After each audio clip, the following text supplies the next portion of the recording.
अगर आप कॉमर्स के स्टूडेंट हैं ना, तो आप सभी को पता होगा कि एसेट्स और एक्सपेंस का बैलेंस डेबिट बैलेंस होता है, और वहीं कैपिटल, लायबिलिटीज और इनकम का बैलेंस क्रेडिट बैलेंस होता है। यह आपको क्लास 11th में ही सिखा दिया जाता है। कई स्टूडेंट समझ लेते हैं और कई स्टूडेंट इसका रट्टा मार लेते हैं कि एसेट है और एक्सपेंस है तो debit balance, capital, liabilities, income है तो उनका बैलेंस क्रेडिट बैलेंस होता है।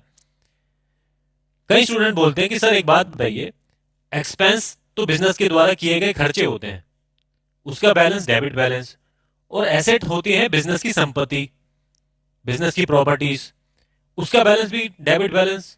ऐसा क्यों? और साथ ही साथ जो लायबिलिटीज हैं, ये तो बिजनेस के ऊपर उधार है, इसका बैलेंस क्रेडिट बैलेंस।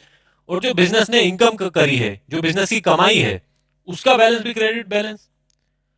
तो कई स्टूडेंट्स ये बात समझ नहीं पाते हैं। तो आज मैं इन सभी सवालों के जवाब दूंगा आपको, मगर सबसे पहले हमको जानना होगा कि बिजनेस एंटिटी कॉन्सेप्ट क्या होता है। बिजनेस एंटिटी कॉन्सेप्ट में हमेशा बोलता हूं कि सबसे इंपॉर्टेंट कॉन्सेप्ट है। अगर आप बेसिक्स ऑफ अकाउंट समझ रहे हैं ना, तो आपको सबसे पहले समझना चाहिए बिजनेस एंटिटी कॉन्सेप्ट। ये कॉन्सेप्ट अपने आप में ही काफी सारी दिक्कतों को आपकी सुलझा देगा। जल्दी से समझते हैं कि बिजनेस एंटिटी कॉन्सेप्ट क्या होता है। बिजनेस एंटिटी कॉन्सेप्ट हमें सिखाता है कि बिजनेस अलग है और जो बिजनेस का ऑनर है ये अलग है। बिजनेस सेपरेट पर्सन है और ऑनर सेपरेट पर्सन है। किस लिए? सिर्फ और सिर्फ अकाउंटिंग करने के लिए, अकाउंटिंग पर्पस के लिए। जब हम अकाउंटिंग करेंगे तो हम अकाउंटिंग करेंगे बिजनेस के पॉइंट ऑफ व्यू से, बिजनेस के नजरिए से, ऑनर के नजरिए से नहीं, बिजनेस के नजरिए से। ऑनर के जो पर्सनल खर्चे हैं, पर्सनल एक्सपेंसेस हैं, पर्सनल इनकम है, उससे अकाउंटिंग को कुछ लेना देना नहीं। अकाउंटिंग को लेना देना है बिजनेस की इनकम से, बिजनेस के खर्चों से। इसलिए हम जो अकाउंटिंग करते हैं वो बिजनेस के पॉइंट ऑफ व्यू से करते हैं। इसका मतलब बिजनेस एंटिटी कॉन्सेप्ट ने हमें बताया कि ये दोनों अलग अलग पर्सन हैं। तो जब बिजनेस का मालिक बिजनेस में पैसा इंट्रोड्यूस करेगा, पैसा लगाएगा, उसको हम कहते हैं कैपिटल। इसका मतलब इस पर्सन ने दूसरे पर्सन पर पैसे लगाए, पैसे दिए, और जैसा कि मैंने बताया इस पैसे को बोला जाता है कैपिटल। और ये कैपिटल बिजनेस के नजरिए से देखा जाए तो ये बिजनेस के ऊपर उधार है, क्योंकि इस पैसे को बिजनेस का जो ऑनर है कभी भी वापस निकाल सकता है, अपनी मर्जी से जब मर्जी पैसा निकाल सकता है। और उधार का नेचर यही होता है कि वो लौटाना पड़ता है। तो ये जो कैपिटल बिजनेसमैन ने अपने बिजनेस में लगाए हैं, ये कभी भी निकाल भी सकता है।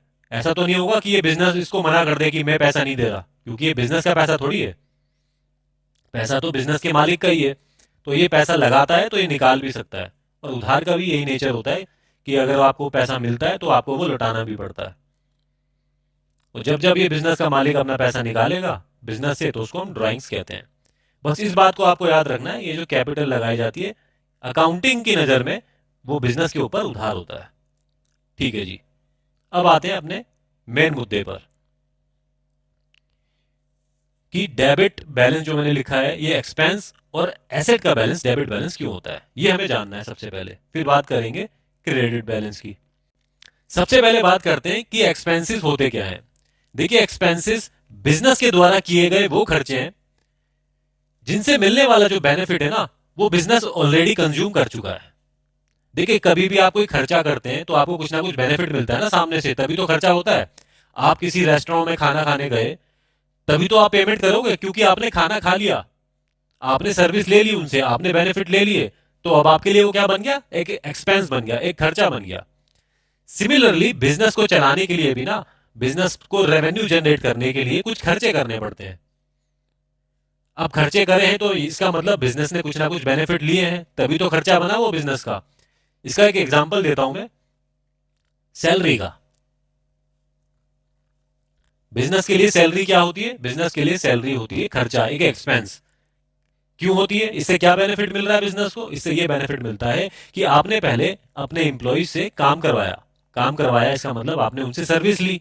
ये जो सर्विस आपने ली है यही तो बिजनेस के लिए बेनिफिट हुआ। आपने पहले एक महीना अपने एम्प्लॉय से काम करवाया, तो अब आपको उसको सैलरी पे करनी पड़ेगी, क्योंकि आपने उनसे काम करवाया, आपने उनसे सर्विस ली। इसका मतलब बिजनेस ने अपने एम्प्लॉय से जो काम करवाया उससे मिलने वाला जो बेनिफिट है वो कंज्यूम कर लिया।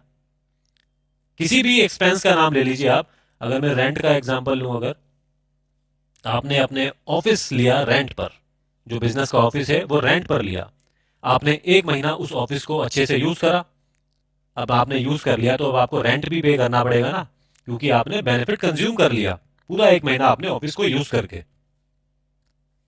तो कितने जितने भी एक्सपेंसेस हैं उसमें आपको क्या देखने को मिलेगा कि बिजनेस ऑलरेडी बेनिफिट कंज्यूम कर चुका है। एक और एग्जांपल अगर मैं देना चाहूं, electricity expense. Electricity expense electricity expense भी क्या है, पूरा एक महीना आपने इलेक्ट्रिसिटी यूज करी, उसके बाद आपको उसका बिल भी पे करना पड़ेगा क्योंकि आप बेनिफिट कंज्यूम कर चुके हो। तो कहने वाली बात यह है कि बिजनेस, अगर आप बिजनेस के एक्सपेंसेस की बात करें तो उसमें आपको क्या देखने को मिल रहा है कि बिजनेस ने बेनिफिट्स, एक्सपेंसेस से मिलने वाले बेनिफिट्स जो हैं वो कंज्यूम कर लिए हैं, बेनिफिट्स कंज्यूम हो चुके हैं। ठीक है जी, बेनिफिट्स कंज्यूम हो चुके हैं। इस बात को याद रखना है आपको, ताकि मैं आगे इसको लिंक कर सकूं। अब बात करते हैं कि एसेट्स क्या होते हैं। देखिए एसेट्स का सिंपल सा मतलब है, एसेट्स वो एसेट्स होते हैं जिनसे मिलने वाला जो बेनिफिट है ना वो फ्यूचर में मिलेगा। अभी बेनिफिट कंज्यूम नहीं हुआ है, बेनिफिट्स फ्यूचर में मिलेंगे, उन्हीं को हम एसेट्स कहते हैं। अगर मैं करंट एसेट की बात करूं, करंट एसेट से जो बेनिफिट मिलेगा वो बैलेंस शीट डेट से अगले 12 महीने के अंदर अंदर विद इन 12 मंथ्स बेनिफिट्स मिलेंगे। अभी मिले नहीं है, मिलेंगे, अगले अकाउंटिंग पीरियड के अंदर अंदर बेनिफिट्स मिल जाएंगे। जैसे कि मैं डेटर का एग्जांपल लूं, डेटर्स कौन है, जिनको आपने क्रेडिट पर अपने गुड्स बेचे, अब आपको इनसे पैसे मिलेंगे, अगले 12 महीनों के अंदर अंदर पैसे मिलेंगे, तो वो आपके लिए डेटर्स कहलाएंगे, ट्रेड रिसीवेबल। अगर मैं दूसरा एग्जांपल देना चाहूँ स्टॉक का, स्टॉक भी क्या होता है हमारा करंट एसेट, क्योंकि वो अगले 12 महीनों के अंदर अंदर बिक जाएगा, उसकी सेल हो जाएगी, सेल हो जाएगी तो इसका मतलब बिजनेस को इनकम होगी, यानी कि बेनिफिट मिलेगा। बेनिफिट अगर विद इन 12 मंथ्स मिल रहा है तो वो क्या है, करंट एसेट। और अगर बेनिफिट सालों साल तक मिलता रहेगा, सालों साल तक यानी कि more than 12 months, more than 12 months तक बेनिफिट्स मिलेगा, तो वो आपके लिए कहलाएगा नॉन करंट एसेट। इसका क्या एग्जांपल है, इसका एग्जांपल हो गया आपने अपने बिजनेस के लिए मशीन खरीदी, तो मशीन तो सालों साल तक आपको बेनिफिट देगी, सालों साल तक आप उस मशीन से प्रोडक्शन करेंगे, तो इसका मतलब लॉन्गर पीरियड के लिए आपको उस मशीन से बेनिफिट मिलेगा। अगर आप पेटेंट करवाते हैं अपने बिजनेस का, अपने बिजनेस में किसी फॉर्मूले का या किसी डिजाइन का, तो उस पेटेंट से भी आपको बेनिफिट मिलेगा सालों साल तक, लॉन्गर पीरियड तक। तो इसका मतलब यह हुआ कि एसेट से भी हमको क्या मिलते हैं, एसेट से भी हमको बेनिफिट्स ही मिलते हैं, एसेट से भी हमको क्या मिलते हैं, बेनिफिट्स ही मिलते हैं। करंट एसेट से जो बेनिफिट मिलेगा वो विद इन 12 मंथ मिल जाएगा, और जो नॉन करंट एसेट्स है उससे लॉन्गर पीरियड तक हमें बेनिफिट मिलेगा, मगर बेनिफिट मिलेगा ही मिलेगा। तो आपने क्या नोट करा, एक्सपेंसेस से भी हमें बेनिफिट मिल रहा था मगर वो कंज्यूम हो चुका था, एसेट से भी हमें क्या मिल रहा है, बेनिफिट मिल रहा है और फ्यूचर में मिलेगा, मिल तो बेनिफिट ही रहा है ना। तो बिजनेस को क्योंकि दोनों से हमें बेनिफिट ही मिलता है, चाहे वो एक्सपेंस हो या फिर वो एसेट्स हो, तो इसलिए इन दोनों का ही जो बैलेंस है वो डेबिट बैलेंस होता है, डेबिट बैलेंस होता है, क्योंकि दोनों से ही चाहे वो एक्सपेंस हो चाहे एसेट हो बिजनेस को बेनिफिट्स मिलते हैं। तो ये बात आपको क्लियर हो गई होगी, अब छोटी सी बात है बिल्कुल, क्योंकि बिजनेस एक्सपेंस के बिना नहीं चल सकता, और एक्सपेंस करे जाएंगे तो बिजनेस को कुछ ना कुछ बेनिफिट मिलेगा ही मिलेगा। और सेम चीज अप्लाई होती है एसेट्स पर भी, कि बिजनेस को फ्यूचर में एसेट्स की वजह से बेनिफिट मिलेंगे। ये तो हो गई एसेट्स की बात और एक्सपेंसेस की बात। अब बात करते हैं क्रेडिट बैलेंस की, यानी कि उधार की। अभी मैंने आपको बताया था कि जो कैपिटल है वो बिजनेस के ऊपर क्या होता है, उधार होता है, और उधार का बैलेंस क्या होता है, क्रेडिट बैलेंस, क्रेडिट बैलेंस। अब लायबिलिटीज भी क्या होती हैं, ये भी एक उधार है, इसका भी बैलेंस क्रेडिट बैलेंस। अगर आपने किसी बैंक से लोन लिया बिजनेस के लिए, तो बिजनेस के लिए वो क्या हो गया, उधार, बिजनेस के के लिए क्या हो गया, उधार। अब बिजनेस के पास पैसा आया है तो वो लौटाना भी पड़ेगा। बैंक से अगर लोन लिया, बैंक ने बिजनेस को लोन दिया, तो ये लोन वापस लौटाना भी तो पड़ेगा ना। तो मैंने क्या बताया था, उधार का नेचर ही यही होता है कि वो लौटाना पड़ता है। तो इसलिए किसी भी प्रकार की लायबिलिटी हो, चाहे वो क्रेडिटर हो, क्रेडिटर को भी पैसा लौटाना है, बैंक को भी पैसा लौटाना है बैंक लोन का। तो जितने भी प्रकार के लायबिलिटीज हैं, जितने भी उधार हैं, वो क्या कहलाएंगे, उनका बैलेंस क्या होगा, क्रेडिट बैलेंस। अब बात आती है इनकम का बैलेंस क्रेडिट बैलेंस क्यों। ये तो बिजनेस की कमाई है, बिल्कुल कमाई है, मगर एक बात बताइए, क्या ये कमाई बिजनेस अपने पास रख लेगा? क्या ये कमाई बिजनेस की खुद की है?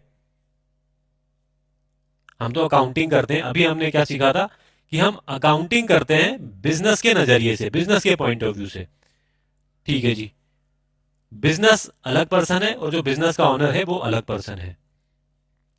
अभी जो बिजनेस को इनकम हुई है, ये जो इनकम हुई है, ये किसकी हुई है, किसके लिए हुई है? ये जो इनकम हुई है, ये किसकी इनकम है? ये इनकम मिलती है बिजनेस के ओनर को, बिजनेस के ओनर को। कैसे मिलती है, इसका भी एक प्रोसेस है।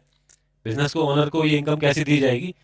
जितनी भी इनकम है, जितनी भी इनकम है जो बिजनेस ने कमाई है, उसमें से आप बिजनेस के खर्चे माइनस कर दोगे, बिजनेस के एक्सपेंसेस माइनस कर दोगे। अगर इनकम ज्यादा है और एक्सपेंसेस कम है तो प्रॉफिट आएगा, बिजनेस को प्रॉफिट हुआ है। और ये जो प्रॉफिट है, ये किसको दिया जाता है? बिजनेस के मालिक को ये प्रॉफिट दिया जाता है।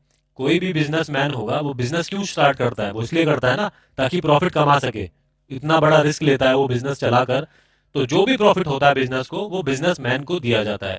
और कैसे दिया जाता है? उसकी कैपिटल में ऐड करके। जितनी भी कैपिटल है, उसकी कैपिटल में प्रॉफिट को ऐड कर दिया जाता है। यानी कि प्रॉफिट क्या करता है, बिजनेसमैन की जो कैपिटल है उसको बढ़ा देता है, बिजनेसमैन का क्लेम बढ़ा देता है प्रॉफिट। और ये किसकी वजह से आया? क्योंकि इनकम ज्यादा थी और एक्सपेंसेस कम थे। तो इनकम की वजह से प्रॉफिट हुआ, जिसकी वजह से अल्टीमेटली जो कैपिटल है वो इंक्रीज हो गई। और कैपिटल का बैलेंस क्या है? Credit balance. तो जो चीज बिजनेस को, तो जो चीज कैपिटल को बढ़ा रही है, तो वो भी तो क्रेडिट बैलेंस ही कहलाएगी ना। तो इसलिए क्या होता है, इनकम का बैलेंस भी क्रेडिट बैलेंस होता है। ये कोई इनकम बिजनेस अपने पास नहीं रखने वाला, ये इनकम तो चली जाएगी। जैसे लाइबिलिटीज का पैसा है ना, वो भी चला जाएगा, वो भी लौटाना पड़ेगा। अगर बैंक से लोन लिया है तो वो आपको वापस देना पड़ेगा।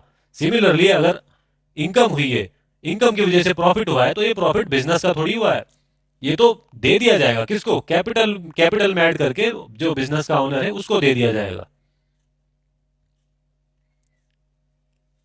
तो ये जो हमने कैलकुलेशन करी थी, इनकम माइनस एक्सपेंसेस, ये बिजनेस की इनकम थी और बिजनेस के खर्चे थे, प्रॉफिट आया, और ये प्रॉफिट बिलोंग करता है बिजनेस के मालिक को। तो इसलिए जो चीज कैपिटल को इंक्रीज कर रही है, तो उसका बैलेंस भी तो क्रेडिट बैलेंस होगा ना। तो इनकम का बैलेंस भी क्या होता है? इनकम का बैलेंस भी क्रेडिट बैलेंस होता है। अब यहीं पर एक सवाल और निकल कर आता है कि चलो ठीक है, इनकम ज्यादा थी, एक्सपेंसेस कम थे, तो प्रॉफिट आया। एक ये सिचुएशन भी तो हो सकती है कि इनकम कम हो, इनकम कम हो और एक्सपेंसेस ज्यादा हो, एक्सपेंस ज्यादा हो। तो इस केस में क्या आएगा? बिजनेस का लॉस आएगा ना, बिजनेस को लॉस होगा। अगर प्रॉफिट कैपिटल को बढ़ा देती है, इंक्रीज कर देती है, तो लॉस क्या करेगा? लॉस क्या करेगा? कैपिटल को कम कर देगा, डिक्रीज कर देगा। कैपिटल क्या करता है? कैपिटल, कैपिटल सॉरी, लॉस क्या करता है? कैपिटल को कम कर देता है। तो अगर मान लो पहले 1 लाख रुपए की कैपिटल थी और बिजनेस को लॉस हुआ 20,000 रुपए का, 20,000 रुपए का, तो अब कैपिटल कितनी रह गई? सिर्फ और सिर्फ 80,000 रुपए की कैपिटल रह गई।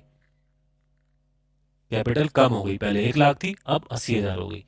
तो जो चीज कैपिटल को कम कर रहा है, वो क्या हो जाएगा? उसका बैलेंस डेबिट बैलेंस हो जाएगा, उसका बैलेंस डेबिट बैलेंस हो जाएगा। यानी कि लॉस का बैलेंस डेबिट बैलेंस, प्रॉफिट का बैलेंस क्रेडिट बैलेंस, इनकम का बैलेंस क्रेडिट बैलेंस।